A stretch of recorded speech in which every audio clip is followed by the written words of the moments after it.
She walked into the courtroom as a lawyer, but walked out holding the judge's fate in her hands. The courtroom was quiet, too quiet. The sound of polished black heels echoed through the marble hallway, growing louder with every determined step. All eyes turned. She walked with calm authority, head held high, navy blue blazer pressed to perfection. Her posture radiated control, but behind her sharp gaze, a storm brewed. Nobody knew her name yet, but they would.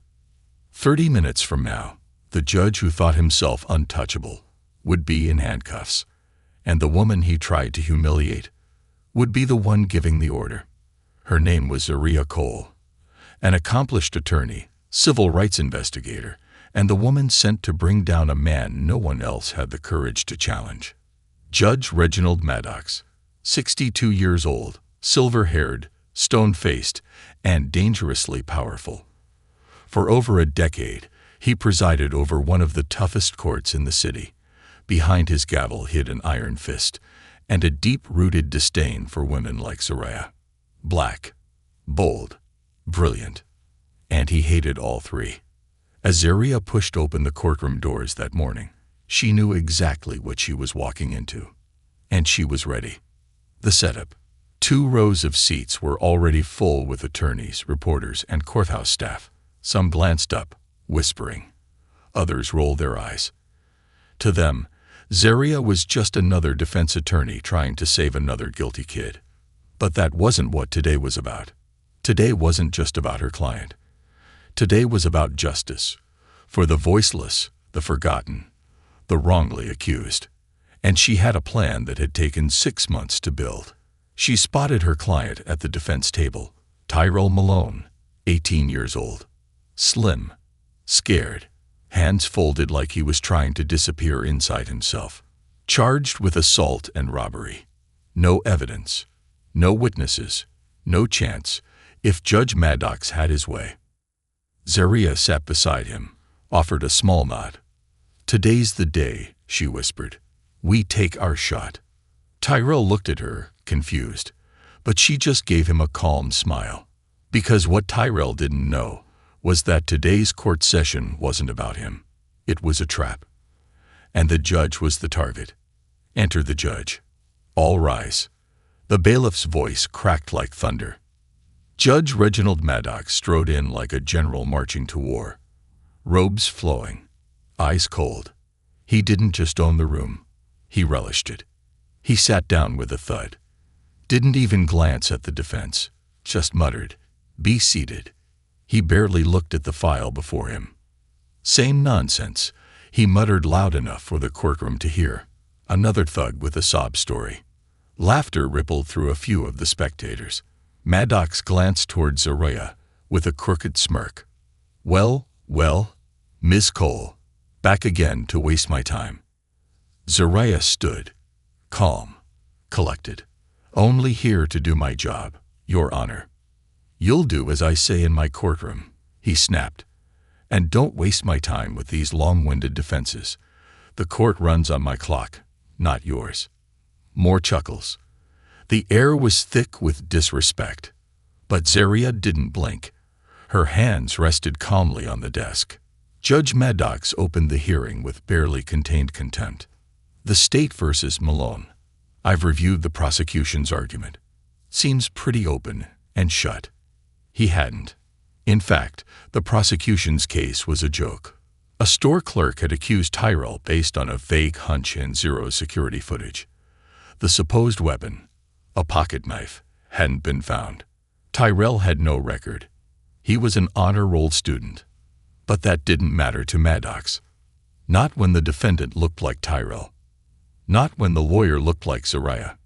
The humiliation. "Miss Cole," the judge said with a grin, "I assume you've brought more feelings instead of facts today." Zaria stepped to the front of the courtroom, her voice steady, her expression unreadable. "With respect, Your Honor, I'm here to present the truth." "Oh, the truth." Maddox laughed dryly. "Do enlighten us." She started to speak. He interrupted. "Let's be honest, Miss Cole. You people come in here all the time blaming the system. If your client didn't want trouble, he shouldn't be out robbing people. Zaria's fingers curled slightly at her side, but she kept her tone smooth. There is no evidence placing him at the scene. In fact, facts bore me, Miss Cole, Maddox said, waving her off. You don't belong in my courtroom, and neither does that boy. Gasps filled the room. Zaria turned slowly. Behind her, reporters scribbled notes, but nobody stood up. Nobody objected. They were used to it. Maddox ruled this court like a plantation, and no one ever dared to challenge the master. Until now. Zaria picked up her briefcase, walked to the center of the room, paused, and then smiled. The turn. I think, she said clearly, you've just made a very big mistake. The judge blinked. I beg your pardon. Zaria opened her case and pulled out a badge. Not a state license, not a legal document, a federal badge. And the room exploded into whispers. Special Investigator Zaria Cole, she said, her voice slicing through the confusion. Department of Federal Judicial Oversight. Maddox's grin evaporated. Dilly, what is this? Zaria pulled out a thick manila envelope, stepped right up to the bench. These are the 14 charges filed against you this morning. Bribery, racial bias, evidence tampering, judicial fraud. And that's just the beginning. Cameras clicked. Reporters stood. The bailiff froze. And Judge Reginald Maddox was no longer in control. The judge was just the beginning. Now she's coming for the whole system. The courthouse hallway was no longer silent. It echoed with gasps, frantic whispers, and the snapping of camera shutters. Reporters were sprinting out the courtroom doors, barking into cell phones. Judge Maddox arrested in open court. Black female agent exposes judicial corruption live. Inside the courtroom, Judge Reginald Maddox sat slumped in his chair, his wrists now cuffed in front of him like a common criminal. His once mighty presence reduced to nothing more than a frightened old man in a robe too heavy for his shoulders. Zaria Cole stood tall beside the two U.S. Marshals, her federal badge still visible on her lapel. The same courtroom that had laughed at her an hour ago was now staring at her in stunned silence. The bailiff, the same one who used to roll his eyes when she walked in, stood frozen, unsure whether to salute her or get out of her way. She turned and addressed the courtroom, not just as a defense attorney, but as a federal investigator with the power to change lives. This arrest was only the beginning, she said, her voice calm but unshakable. We have evidence showing Judge Maddox systematically denied justice to black and brown defendants. Dozens of cases, possibly hundreds. Gasps echoed around the room. Then she added, and he wasn't working alone. 1 hour later, FBI field office. Zaria walked briskly through the security checkpoint, her briefcase in one hand and a USB drive containing months of investigation data in the other. Agent Carter, her partner and closest ally on the case, was waiting in the conference room, pacing. You did it, he said when she entered, staring at her like she was walking out of a movie scene. I watched it live. The footage is everywhere. Then the message landed, she said, setting her briefcase down. But now comes the hard part. Carter frowned. Harder than arresting a sitting judge in his own courtroom. Zaria nodded. Maddox is just a pawn, she said. The real king is still on the board. She pulled out a file from her briefcase and slapped it on the table. Inside were screenshots of financial records, email threads, hidden surveillance photos, evidence pointing to Judge Maddox's regular private meetings with a much bigger name. Justice Board Chairman Roland Price. Powerful. Connected. Untouchable. Until now. Backflash. How it all started. 6 months earlier, Zaria hadn't planned to take down a judge. She was just trying to save a boy. Tyrell Malone's case came across her desk like hundreds of others. Young, black, no priors, no evidence, but still looking at 15 years behind bars. She'd reviewed his file. Something didn't sit right. A red flag here. A missing report there. Then she discovered something chilling. Out of 38 defendants Maddox sentenced over the past 6 months, 34 were black or brown, and 29 of those were denied the chance to present full evidence. 1 or 2 could be coincidence, but 34. That was a pattern. So Zaria started looking deeper. First the cases, then the people, then the paper trail. That's when she found the private prison contracts. Present day, FBI briefing room. The big screen in the field office flickered to life. Agent Carter connected the laptop and brought up the data from their investigation. Private prison companies have been paying bonuses to certain courts for high conviction rates, Carter explained to the room full of agents, journalists, and Department of Justice reps. Zaria pointed to the flowchart on the screen. The more full the prisons, the more money these companies make. Maddox wasn't just racist. He was incentivized to keep bodies in cells. And guess who was brokering those deals? She highlighted a name in bold red letters. Justice Rollin Price, head of the State Judicial Review Board. The man responsible for evaluating misconduct among judges. The fox guarding the henhouse. This isn't just a bad judge, Zaria said. It's a systemic operation, funded by private money, protected by people in robes, built on the broken futures of black youth. The room fell silent. Even the FBI's regional director leaned forward in his seat. "And you can prove it?" he asked. Zaria pulled the USB from her blazer pocket. "I've got it all." Meanwhile, in a prison cell downtown, Reginald Maddox sat on the cold metal bench in the holding cell, head bowed. Gone was the robe, the arrogance, the power. He wore an orange jumpsuit now, just like the ones he'd forced thousands to wear. A guard opened the door. "You got a visitor." Maddox looked up and froze. Justice Rollin Price stepped in, wearing his tailored suit and smooth smile, but his eyes were cold. "You were supposed to be smarter than this," Price hissed. Maddox's voice cracked. She had backup. She wasn't just some lawyer. "No," Price muttered. "She's a threat, and threats need to be neutralized." He turned to the guard and handed him a slip of paper. "Transfer Judge Maddox to solitary. Effective immediately. No phone calls. No press. Just silence." The guard nodded. And Judge Maddox, once the king of courtroom 9A, was led away like a criminal. Because now he was one. That night, Zaria's apartment. The adrenaline was wearing off. Zaria sat on her couch, laptop open, her phone buzzing nonstop with news alerts. Former Judge Maddox arrested in shock courtroom sting. Black female FBI agent exposes corruption. Calls grow to review hundreds of convictions. She should have felt victorious, but she couldn't, because the deeper she went, the darker it got. Carter had called earlier that evening. He'd found something new, an encrypted ledger buried in the back end of a courthouse accounting server. When decrypted, it showed off-the-books payments to more than just Maddox. At least 5 other judges, 2 prosecutors, 3 police captains. This wasn't just a pattern. This was a network. And Zaria had just lit the first match. The retaliation begins.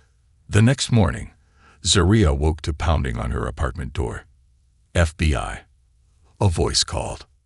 She opened it to find 2 men in black suits. Not agents, not anyone she recognized. They handed her an envelope and said nothing. Inside was a court summons. Someone had filed an ethics complaint against her. The charge: improper entrapment of a sitting judge. Her stomach dropped. They were moving fast, trying to smear her name, twist the narrative, discredit the investigation. By noon, news outlets were already running headlines like, "Did FBI agent go too far? Was Maddox set up by ambitious young agent?" Zaria stared at the TV screen. They were coming for her. Hard and dirty. But they had no idea who they were dealing with. She turned off the TV, picked up her phone, and called someone she hadn't spoken to in years. "Hello," the voice answered. "It's Zariah," she said. "I need a favor." A pause. Then a low laugh. "I figured you'd call when things got messy." The voice belonged to Melinda Shaw, a former whistleblower turned underground political fixer. Zariah needed protection, not just for herself, but for the evidence, for Tyrell, and for the people who still believed in justice. She took down a judge. Now they're coming for her. The clock read 12:03 m.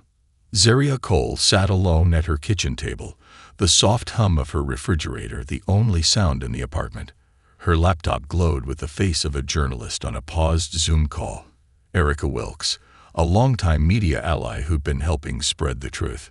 But Zariah's eyes weren't on the screen. They were on the window, because someone was standing outside of it. 5th floor. No balcony, no fire escape, but the silhouette was clear, broad shoulders, unmoving.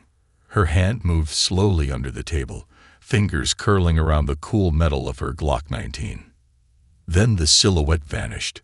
No footsteps, no sound, just gone. She waited, counted to 10, then rose, crossed the room, and opened the window. No one was there, just wind and a folded piece of black paper pinned between the screen and frame. She unfolded it with a quiet calm, her pulse steady, trained. 3 words written in bold red ink. "Stop or DSAPER. Morning, FBI Field Office." "You were followed," Agent Carter said, slamming the file shut in frustration. "Last night, that wasn't a bluff. That was a warning." Zariah dropped the black paper on the table, along with her surveillance footage. They'd found a masked man scaling the neighboring rooftop. Parkour-level movement. Professional. "That's not a street thug," Carter muttered. "That's a cleaner." "Which means," Zariah said calmly, "we're getting close." She turned the monitor to show Justice Rollin Price's face. After Maddox went down, Price started scrambling. Changed his usual patterns. Canceled public appearances. Wiped old drives. But it was too late. Zariah's digital forensics team had already copied and reconstructed over 300 emails between Price and dozens of local officials, including 2 state senators, 4 prosecutors, and the CEO of a private prison company. Every one of them implicated. "This is the storm," she said, "and they know it's coming." Meanwhile, Justice Rollin Price's office. The tall windows cast pale morning light across polished mahogany floors. Price stood by his desk, watching a TV screen on mute. His own face filled the screen beside headlines that said, "Top Judiciary Under Federal Investigation. Agent who took down Maddox now targeting Price." He wasn't panicked. Not yet. But he wasn't comfortable either. Across from him sat Senator Linford Graves, a man with perfect hair, soulless eyes, and too many secrets. "We need to control this," Graves said. "She's unpredictable," Price muttered. "But smart, too smart." Graves nodded, pulling out a small box from his briefcase and placing it on the desk. Inside, a flash drive. "What is it?" Price asked. Graves smiled. "A backup plan." Flashback. Zariah's early career. 8 years ago, Zariah had been fresh out of law school. Naive, hopeful, hungry to change the world. Her first big case, a man named Vincent McCall, a black teacher accused of assaulting a student he'd never even met. It was clear he was innocent, but no one cared. She fought hard, presented airtight evidence, even caught the DA in a lie. But the judge, Rollin Price, ruled against her, and McCall went to prison. That case haunted her. Now it fueled her, because Vincent McCall was one of the earliest victims of this corruption ring. And Zariah had just found proof. Later that day, federal court archives. Zariah and Carter walked through rows of dusty file drawers, deep in the restricted wing of the archive floor. "What are we looking for?" Carter asked. "Original transcripts," Zariah said. Some of these rulings were rewritten post-trial. We've seen altered PDFs in the digital archives, but the typed originals are still down here. They found the drawer labeled McCall, Vincent. Inside was a file thicker than expected. Zaria opened it and froze. Carter, she whispered. The entire transcript was missing. Only one page remained, typed in large font. Sealed by special order. Executive authorization. Office of the Governor. Carter let out a breath. They've pulled the governor into this. News broadcast. That evening. Breaking. Governor Dane Killian accused of sealing unlawful judicial cases. As the story broke nationwide, Zaria watched from her office. Her phone buzzed constantly. Calls from other lawyers, activists, victims' families, former inmates. They were ready to talk.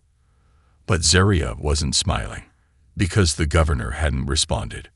And when powerful men stay silent, it's because they're planning something darker. FBI email. Late night. Sub-GCT. RE. LEAD Project SHAD. Zaria opened the email from her informant. Inside was a classified memo. Short, vague, but terrifying. Project SHAD. Classified Judicial Initiative. Preemptive Stability Program. Signed by Governor Dane Killian. Primary Operative.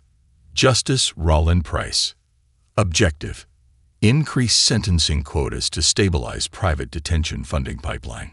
Targets. High-risk demographics, ages 14 to 25. Projected revenue impact. $92 million over 5 years. Zaria felt her stomach twist. They weren't just corrupt. They were running a legalized pipeline of black youth into prison. For money. Next morning, at a safe house, Zaria met with Tariq Sanders, a former gang member turned community leader, one of the men previously sentenced under Maddox. He wasn't wearing a suit. He wasn't polished.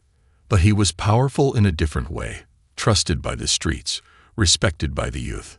They took everything from me, he said, gripping a worn photo of his daughter. But if speaking out helps stop them from taking somebody else's future. He nodded. I'm ready. Zaria smiled. Then let's take it to the streets. Operation Lightfall begins. Over the next 48 hours, Zaria and her team launched Operation Lightfall, a coordinated public-facing data drop of redacted cases, whistleblower testimony, and leaked financial records. Local protests erupted. National news ran back-to-back stories. Lawyers lined up to appeal cases tied to Price. And still, no word from the governor. Until one day, a fire broke out. Explosion. County Records Office. A security guard on duty barely escaped the flames. Within minutes, the building storing sealed paper files was engulfed in black smoke. Arson. Planned. Precise. Zaria watched from across the street, standing beside Carter. They're trying to burn the evidence, Carter said. Zaria nodded, eyes narrowed. Which means they think we're close. Flashback. Zaria's father. Zaria remembered sitting at the dinner table at age 9. Her father, a garbage man, came home with tired eyes and heavy hands. But he smiled when he saw her. You gotta fight smart, baby girl, he once said. You can't outgun them. But if you make the truth loud enough, they can't silence you. She never forgot that. Now, it was time to make the truth scream. Final scene. FBI press conference. Zaria stood at a podium outside FBI headquarters. The nation was watching. This is bigger than one judge, she said. This is a network. A machine. Built on injustice. And powered by silence. But that silence ends now. She held up a flash drive. Tomorrow, we release everything. Names, companies, deals, and every sealed case tied to Project Shadowfield. The crowd erupted. And miles away, in a private estate outside the city, Governor Dane Killian smashed a glass against the wall and shouted to his assistant, "Enter, now." They tried to erase her, but she had one more move left. Pre-dawn silence, a lie waiting on every screen. Zaria Cole woke up before sunrise, not because of an alarm, but because of the buzzing. Her phone, her laptop, even the office emergency line was going off. She sat up slowly, her gut already nodding. On her phone's lock screen were half a dozen breaking news alerts. She clicked the first one. Breaking. FBI agent Zarah under a investigation for evidence tampering. Her eyes narrowed. She tapped another. EXTLUSIV. Confidential report suggests Agent Cole may have orchestrated fake conspiracy to boost career. Then another. Governor calls for suspension of rogue agent behind Maddox's arrest. The smear campaign had officially begun, and they weren't holding back. Cut to. News station broadcast, 7:00 a.m. Governor Dane Killian stood in front of the press like a man who still thought he could fool everyone. "While I respect the FBI and its tireless work," he said, voice calm and rehearsed, "recent revelations regarding Agent Zaria Cole are deeply troubling. If true, they represent a betrayal of public trust and a deliberate attempt to undermine our justice system." His eyes gleamed with quiet menace. "We must not allow one agent's personal agenda to destroy decades of progress." The crowd of reporters roared with questions. And Zaria, she watched it from her office in silence. Face blank, heart burning. Scene. FBI Internal Affairs hearing. 1 hour later. Zaria sat in front of a long conference table, across from 3 stern-looking IA officers. Agent Carter sat beside her, silent, steady. One of the officers, Agent Marlene Sykes, slid a thick file toward her. "You're being accused of falsifying documents," she said flatly. "Witness coaching, coercion, tampering with sealed records. You're also accused of leaking confidential data to the press." Zaria didn't blink. Where did these allegations come from? Sykes tapped the folder. "Anonymous source. Said they used to work on your task force." Zaria leaned forward, voice sharp. "Then produce them." Another officer cut in. "They've entered protective custody. Claimed they fear retaliation." Zaria exhaled slowly. So that was the game. Create a fake whistleblower. Fabricate evidence. Isolate her. Discredit her. Classic political chess. But she'd seen the board before. And this time, she wasn't playing alone. Flashback. 2 days earlier, safe house meeting. Zaria sat across from Melinda Shaw, the underground fixer she'd once helped protect years ago. Now, Melinda owed her. "They'll come for your name," Melinda had said. "Then your record. Then your life. That's the sequence." Zaria sipped her tea. "So what do I do?" Melinda smiled faintly. "You don't defend yourself. You counterattack. Present day, counterattack begins." Agent Carter met her in the hallway after the hearing. "You want the good news or the bad?" Zaria chuckled bitterly. "Surprise me. The bad. They'd lock your system access.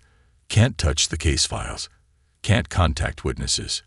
You're officially under review." "And the good?" Carter grinned.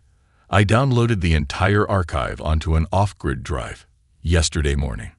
Zaria's eyes widened. "You serious?" "Serious enough to risk my career," he replied. "But I'm betting yours is worth more than mine right now." She smiled for the first time all day. "Then let's break something big." Secret FBI basement. Midnight. Zaria and Carter met Agent Devin Patel, a cyber ops specialist who owed Carter a favor. Patel led them into a dark basement server room deep beneath the FBI building. No cameras, no logs. "You got 90 minutes, Patel said. "After that, the server will wipe itself. Clean. Like you were never here." Zaria nodded. She plugged in Carter's off-grid drive and went to work. What they pulled up was devastating. Over 216 altered court cases, multiple secret emails between Governor Killian, Justice Roland Price, and the CEO of Havencore Prisons. One particular email titled, Sikor Chi Ed Pilan, if Cole advances too far. It contained a list. Zaria's name, Carter's, 2 journalists, and a 17-year-old boy named Tyrell Malone. Her client, the one they'd already convicted on fake charges, the one she'd cleared, the one they now planned to frame again, or eliminate. Cut to Tyrell's apartment. That same night, Zaria burst through the door, heart pounding. Tyrell sat on the couch, headphones in, eyes glazed on a video game. She ripped the controller from his hands. "Pack a bag," she said breathlessly. "Wha? They're coming for you." His mother appeared in the doorway, alarmed. "They what?" Zaria grabbed both of them by the shoulders. "You're both going into federal protection. Now." And as if on cue, boom! The window shattered behind them. A smoke canister rolled across the floor. "G-E-D-O-1," Zaria shouted, throwing herself over Tyrell.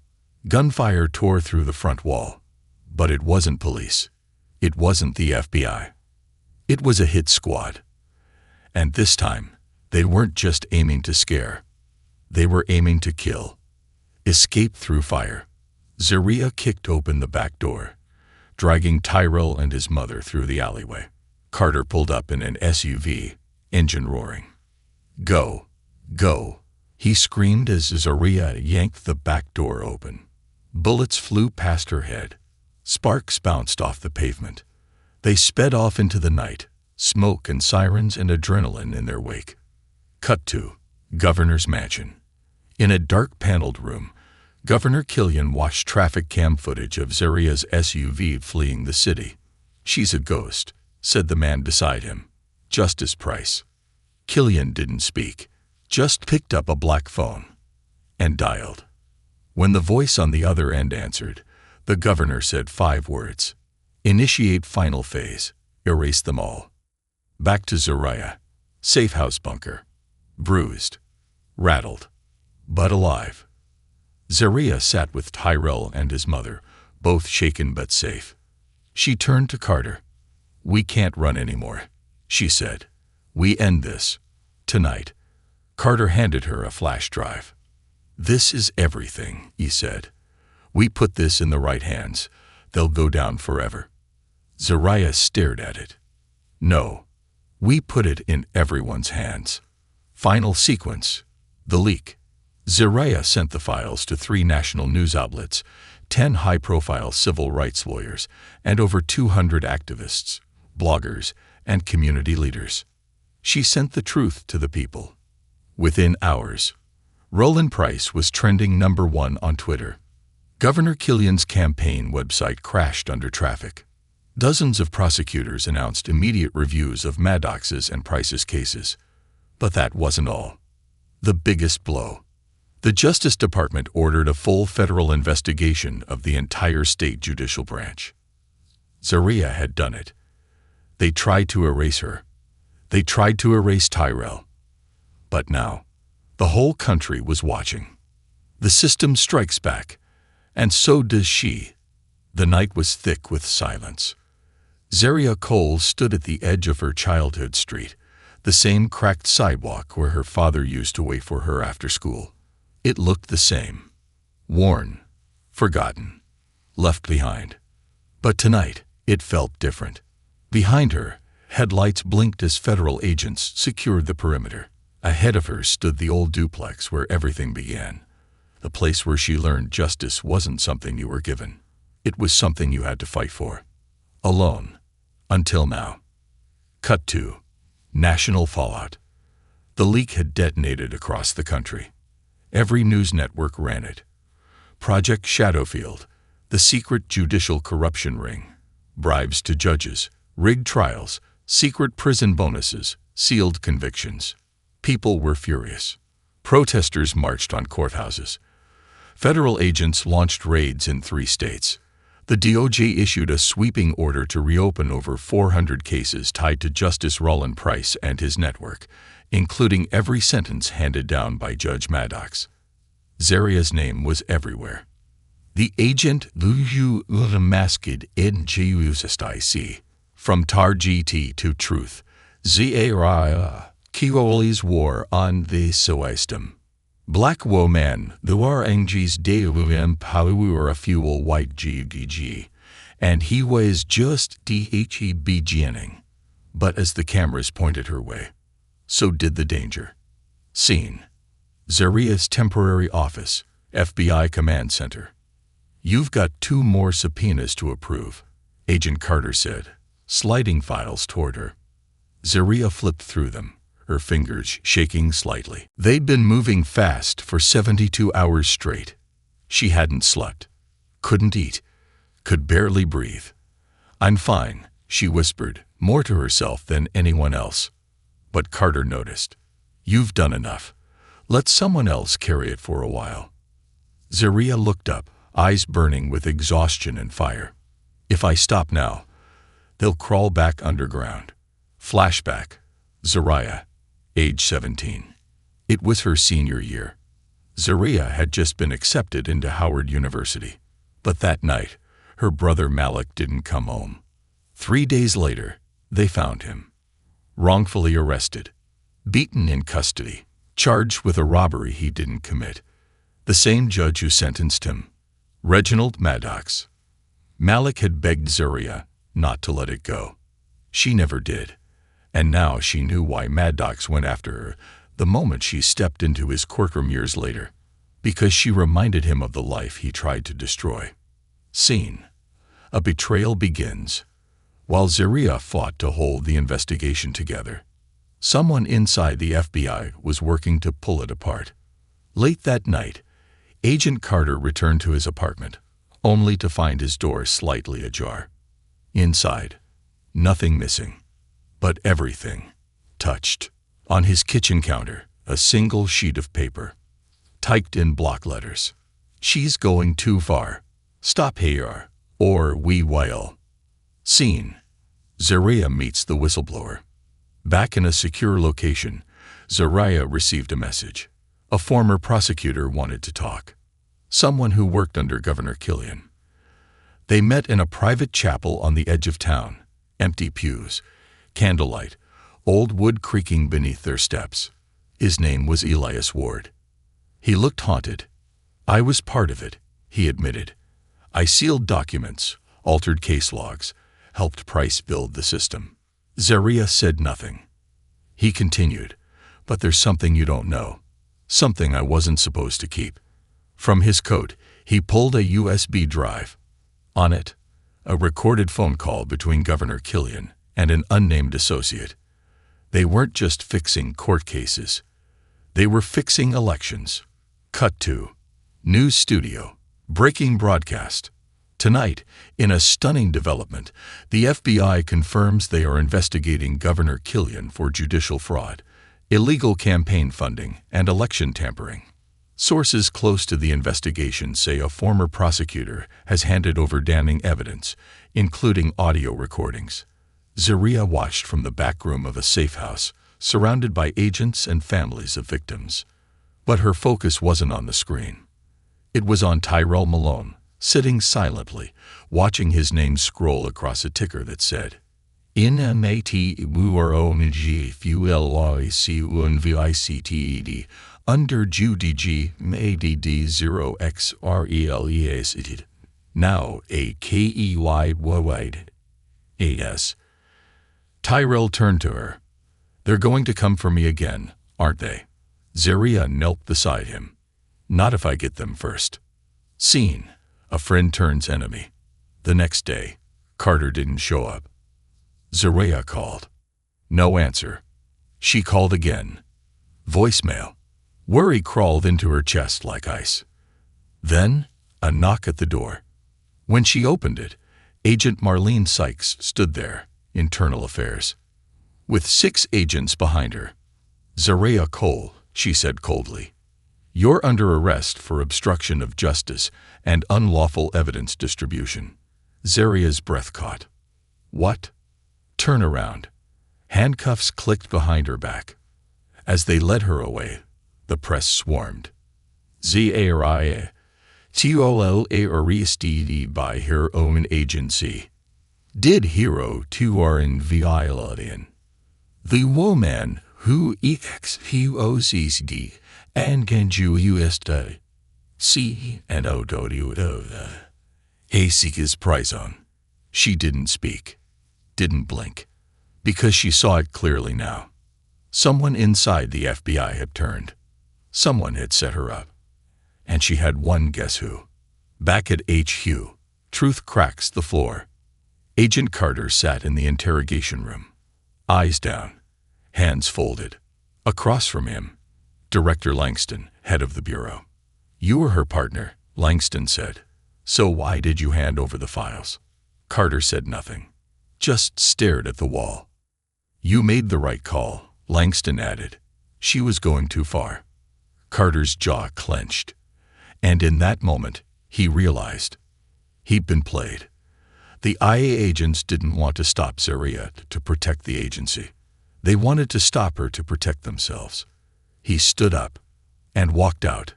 Back in jail, Zaria waits in the dark.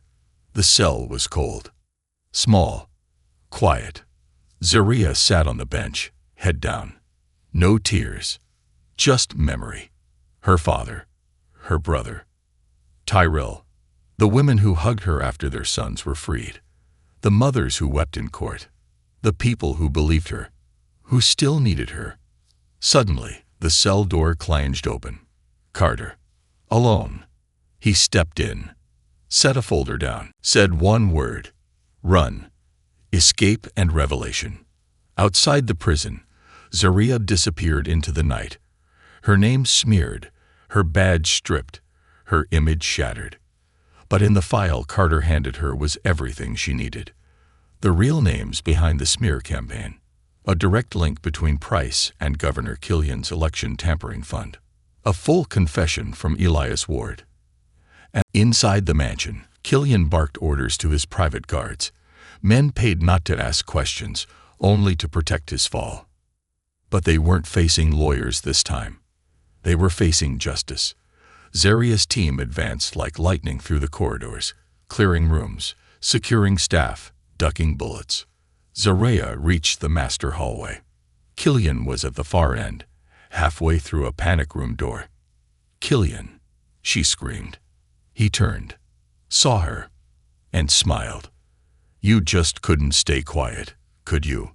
Final confrontation, Killian versus Cole. Zaria didn't blink. You built a machine to eat black kids for profit. You buried evidence, destroyed families, murdered truth, and you did it with a smile. Killian held up a detonator. You take me in, I take everything with me. Zaria stepped forward. One problem with your plan, she said. I already leaked your confession. She held up her body cam. Live streaming. Entire exchange already broadcast to millions. Killian froze. Zaria raised her gun. Your empire ends here. National TV coverage. Hours later, Killian was walked through the mansion gates in cuffs, his $8,000 suit stained with sweat. Zaria followed behind, head high. The crowd erupted into applause. Reporters screamed questions. Agent Cole, what do you have to say to the governor now that he's in custody? She paused, turned to the cameras, and said the words that would echo through history. You can silence a voice, but not an entire people. Not anymore. 1 week later, Capitol Hill testimony. Zaria sat before Congress, flanked by Carter and dozens of exonerated victims. She detailed Project Shadowfield, the private prison contracts, the judicial corruption, the election fraud. She named names, laid out proof, didn't flinch. By the end of the hearing, one senator muttered into his mic, I haven't seen bravery like this since 9/11. The room stood in applause. Not for a celebrity, not for a politician, but for a black woman in a navy suit with braids and a bun, who brought a system to its knees. Full circle moments. Tyrell Malone graduated his GED class, wearing a blue cap and gown, smiling wider than he ever had. His mother hugged Zaraya like a sister. "You didn't just save my son," she said.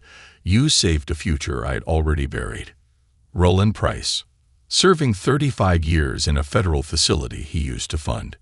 Killian, stripped of title, pension, and freedom. Zaraya stood outside the courthouse one last time, where it all began, where Maddox humiliated her in front of a room full of people. But now the building felt different. Lighter. Clean. Because justice had finally walked through its doors, and her name was Zaraya Cole.